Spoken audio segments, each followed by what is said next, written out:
Hey guys, Zulu here again from the Flowzone, sharing with you another video. And today what I want to talk to you about is about mastering or becoming proficient at absolutely anything you want. And I'm just going to run through a quick outline, quick guide on how to go about that. How to really just turn up the dial and crank the dial on absolutely nailing whatever it is that you want to get good at. Really turning up the speed, really turning up that dial on absolutely nailing whatever it is. So first I'll start with what not to do. If you really want to get proficient at something, really want to get that mastery, what not to do is there's basically two types of people. There's people who like to try things out. This is the majority of the world. How we call these persons, like the jack of all trades, but the master of none. Just dip our toes in. I'll try that. Don't really want to get absolutely expert level, really world class at it. I'll just try it out, and we'll see how we go. We call these people a dabbler. So that's one kind of person. Another type of person we have is what we call doers. People who just are like, yeah, I've got an idea that sounds good, and I'm just going to go in, dive all in, and absolutely get it done. So what not to do is to be a dabbler. So just to be a talker or a dreamer or a wisher. So this is like, yeah, it's a good idea, it's a great idea, but not actually follow through and get what needs to be done. And then moving into what to do, there's a few steps. We'll just go through them one by one. The first thing you want to do is get absolute clarity and a clear vision around what it is that you actually want, what your purpose is, what your dream life looks like, a reason, and also a big reason why you're doing what you want to do. Is it because of your kids? You want to provide for your kids? Is it because you love whatever it is you want to go after? Is it because it's just this internal burning desire you have just to absolutely do this thing? What is it? Get real clear, get a really vivid, clear picture of what that is and why that is. Because if we don't, then we can just have things like these flimsy kind of whimsical kind of goals. Sort of, I've been a personal trainer now for a long time, and working with people who have fitness goals. They might say, oh, I just want to lose 5 or 10 kilos. I'm like, oh yeah, it's a decent, it's a good goal, it's a good target, but it's not really sustainable if it's not connected to a bigger vision or a big purpose of why, a big driving force. Then you're not gonna, you might lose it, but then later on down the track you just gain it again because it's not attached to any reason. So having that vision and that purpose will give you a reason why. And then it's just a logical progression, breaking down what do I need to do, what do I need to learn in order to, who do I need to be, what mindsets, what attitudes, what beliefs do I need to develop in myself in order to get to that place where I want to be.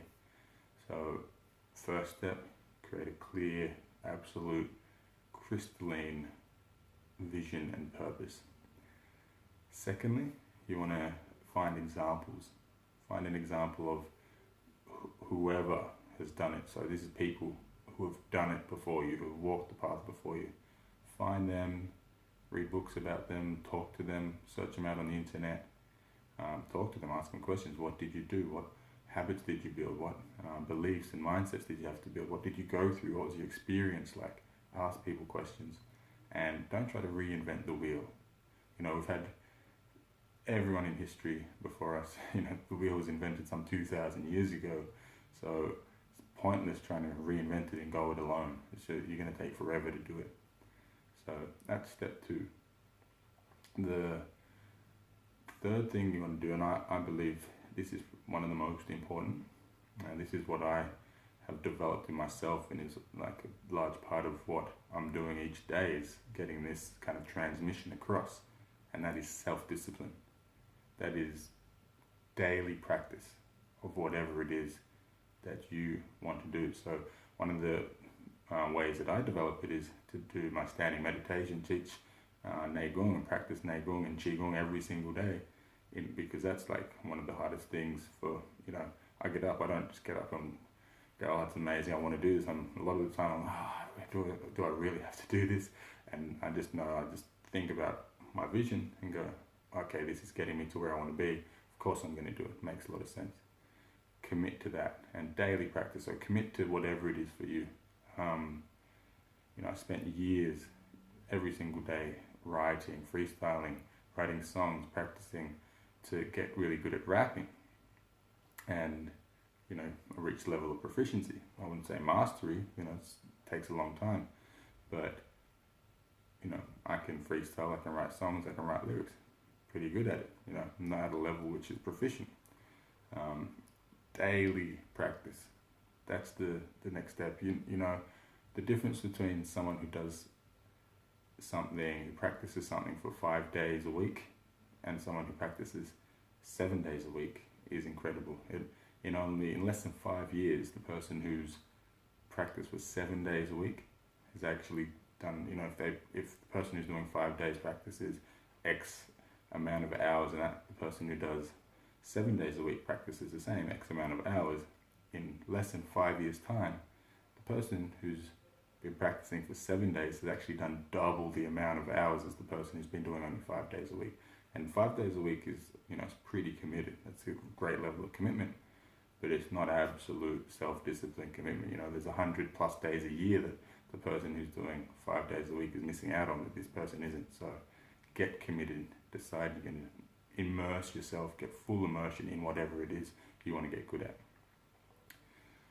The next step, if you want to take it next level, if you want to take that proficiency and mastery to a whole new level, is to get instant feedback. And this is, employing a coach, a mentor, a teacher, teachers, some sort of feedback mechanism. It could be a loved one, someone. Just ensure that it's someone you respect, that you like them and you trust them. If you have someone like that giving you feedback, you can listen to them. It's not to, you're not going to get upset by them giving you harsh or honest feedback. There's the amount of people who give me harsh, honest feedback is great. Sometimes your emotions get involved. You want to leave emotions out of it and just go, okay, how is that getting me to that big vision? If you employ that person and those feedback mechanisms in your life, you can really start growing and turning up the dial on your learning curve. Your learning curve will just get steep. So that's the next step. Finally, if you want to, again, turn it up and switch it on, you need to know when you want to get good by, when you want to get proficient by, when you want to have that level of mastery by. And that means setting a deadline. So, whether it's a week, I want to learn this, build a website, I've got a month to do this, or I want to learn how to fix a car. How long do you want? Is it 3 months? Is it a year? Do you want to become a virtuoso at an instrument? Do you want to, how long do you want to spend on it? When do you want to do it by? Because if you have that deadline, that's when you start engaging your urgency. The pressure comes on you, like, okay, I want to get this done. I need to. I can't waste any time. So that's the final step. If you employ all of those steps, we'll just run through them again. First, decide that you're not going to be a dabbler. You're going to become a doer and absolutely get it done. Next, avoid dabbling at all costs. Next, you want to be very clear and concise about your vision. Have some idea. You don't have to know exactly what your definite purpose is, but working towards getting that clear is the next step. Then next, you want to get examples. So find autobiographies, books, talk to people, ask people who have done it before you. Next step, again, most important step, discipline. Decide to get committed. Daily practice, whether it's half an hour a day or more, every single day, working on that craft to get proficiency in it. Next step is to get the feedback. So set up a feedback mechanism, your loved ones, your coaches, your mentors, find people who are going to help you take it to the next level. And then finally set a deadline. If you do all of those things, your mastery is going to go through the roof. So that's all I wanted to share with you today. hopefully we'll see you soon. Actually, I had an experience making this video where I was like, wow, I'm talking about dabbling, I'm talking about doing, I'm talking about mastery and proficiency, and I'm like, am I really doing that? So, and I realized I've still got that dabbler in me for sure. I'm totally committed to this vision of, having my movement just become super huge, and really getting this self-discipline and daily practice out to the world. Totally committed to that, but I realized I could be taking it to a whole new level. At the moment, it's still in the sense of dabbling. For instance, making these videos, I'm only doing one a week, for instance. So I realized, wow, if I wasn't dabbling, I would probably be making these videos more often.